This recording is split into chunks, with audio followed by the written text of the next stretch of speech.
Good morning, and thank you for joining us with TFSI4Money. We are in the process of doing a series of getting information out that's relevant for self-employed people, those that are starting and those that are wanting to grow their business. And today we have a social media expert joining us today. So thank you, Jim, for joining us today. And I'll introduce Jim by reading a little bio on him.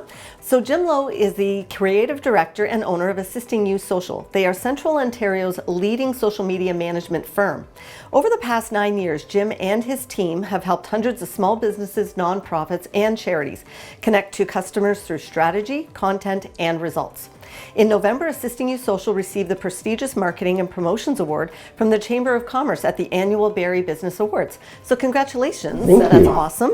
So Jim, as I'm dealing with clients, I am finding that, especially when they're starting out, like I myself, TFSI4Money, we're getting ready to launch, and you're going to be helping me with my social media. We can't wait to get started. I know, it's going to be awesome.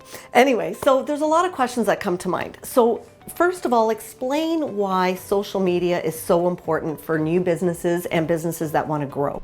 Yeah, and it really comes down to the low entry point.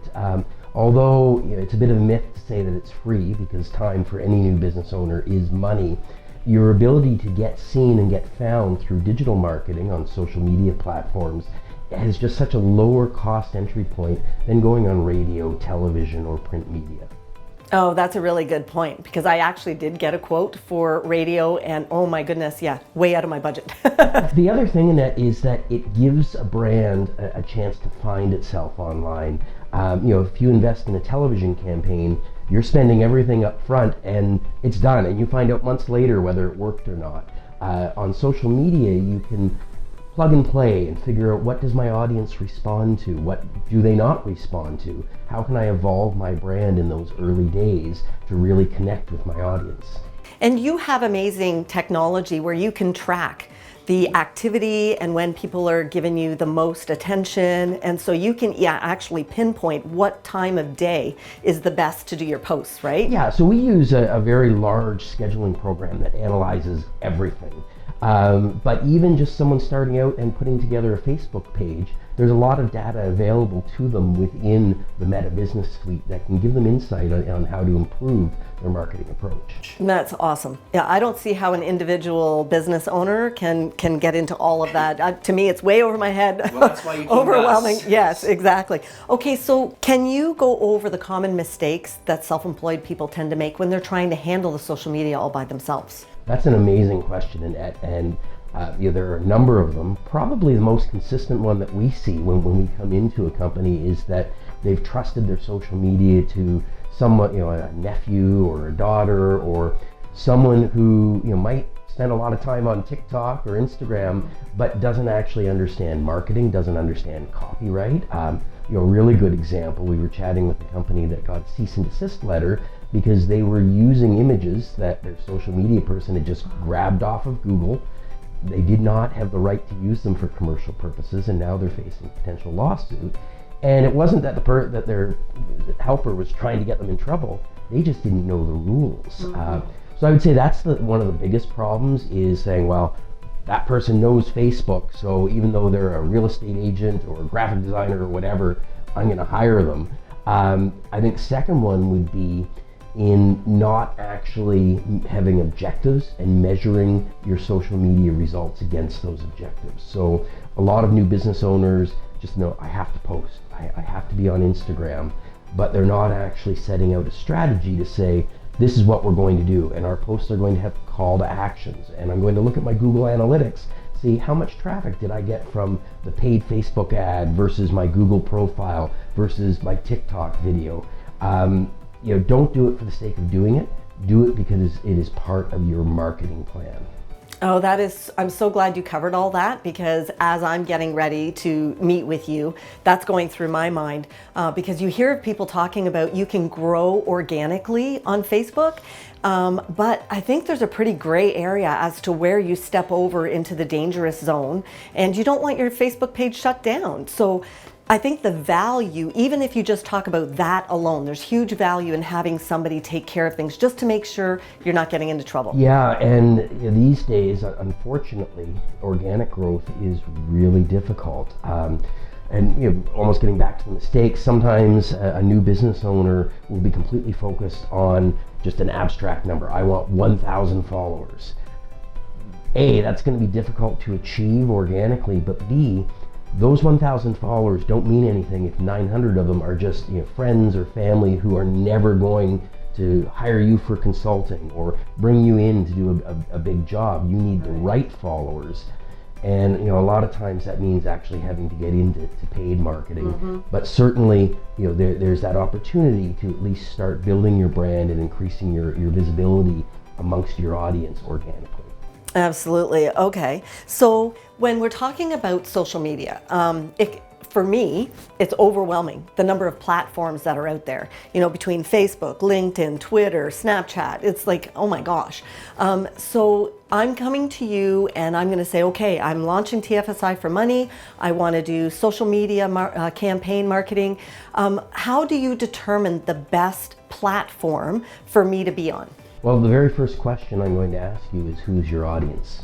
And if you respond, like a lot of new business owners, by saying everyone, I'm going to say, no, who is your audience? Right. Because there are always some people who are more likely to respond to your product or service than others. And my job is to find them and to get your content in front of them. A big part of that, as you've noted, is platform selection. If my target is selling t-shirts to 19-year-old young men, I'm probably going to look at TikTok or Instagram Reels. However, if I'm selling business coaching advice to 55-year-old women, I'm going to be looking at LinkedIn, I'm going to be looking at Facebook. A key thing though, and this is something I always stress with our clients, is someone else's best platform, even if they're the same type of company as you, isn't necessarily your best platform. And always be led by the data. Look at the results and go from there. Good point, good point. Because I could see somebody who is, well, let's say a competitor or in my industry, and if they're doing well on one platform, that doesn't necessarily mean that that's perfect for me. No, it's a good indicator though, and it's something you want to look at, but trust your actual results.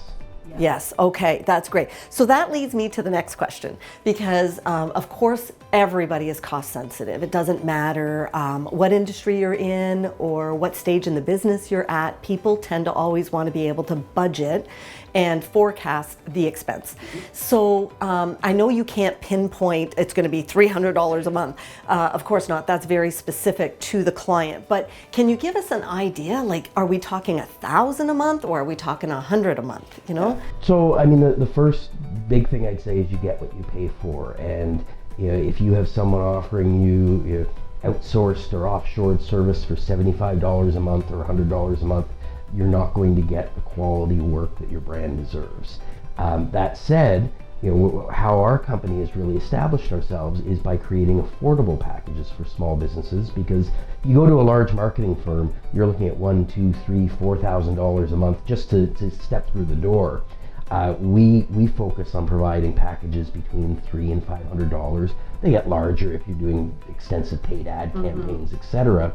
But it's a way that a new business can really budget properly and say, well, this is relevant to my budget and to the scope of what I want to accomplish. That's awesome. Yeah, it's so important to be able to have something that's affordable from a cash flow perspective when somebody's trying to launch a business, because social media is not just the only expense.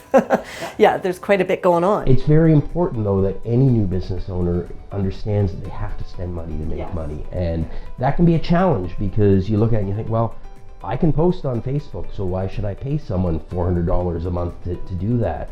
But you pay for a proper bookkeeper, for an accountant, for a lawyer, for a contractor to come in and do your work. Your marketing has to be treated the same way. Right, and you don't always select the cheapest of all those alternatives, so why would we go to the cheapest in social media? Exactly.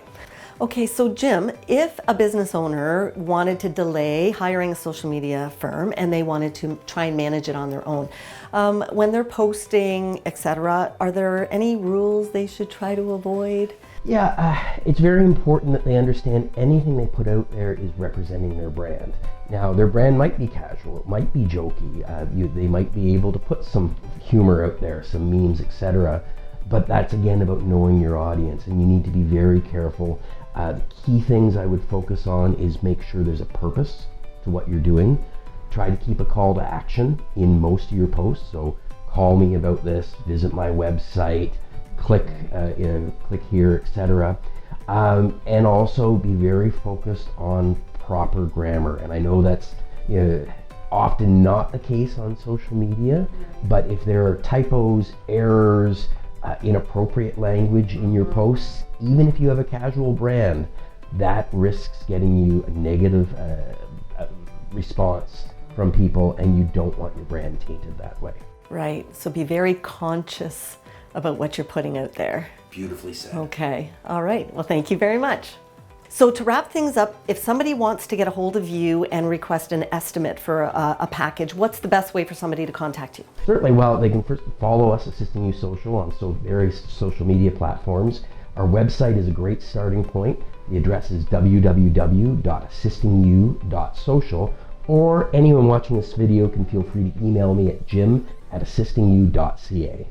Awesome. Thank you so much, Jim. And thank you for, oh, you're welcome. And thank you for joining us today at TFSI for Money. And I hope you have a great week.